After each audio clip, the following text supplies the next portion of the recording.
வணக்கம் நண்பா, நான் உங்கள் ஜான் ஜேடி. ஸோ என்ன விஷயம்னு பார்க்கறதுக்கு முன்னாடி ஃபர்ஸ்ட் இந்த வீடியோ பார்த்துட்டு வாங்க.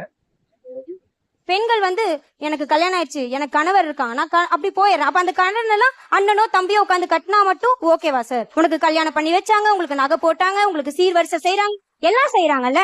அப்ப சொத்துல பங்கு கேட்கறவங்க கடன்லயும் பங்கு எடுத்துக்கோங்க.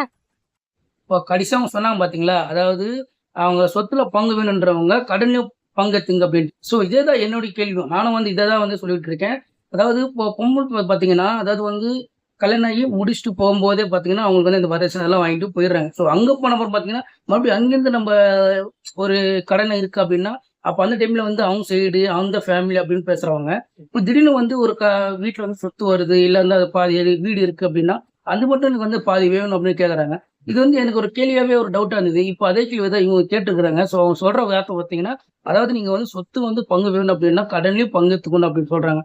ஸோ இது நான் நான் இந்த கேள்வி நான் கேட்டுக்கிட்டு இருந்தேன். ஸோ இந்த கேள்வி இவங்களுக்கு கேட்டிருக்காங்க. இதுக்கான பதில் இப்போ அவங்க சொல்ற விஷயம் கரெக்டு தானா? இல்லை அதெல்லாம் கடன் பாதி எடுத்துக்கலாமா வேணாமான்றத நீங்க உங்களுடைய கருத்தை மறக்காம கமெண்ட் பண்ணுங்க. முடிஞ்ச சேனலை ஃபாலோ பண்ணி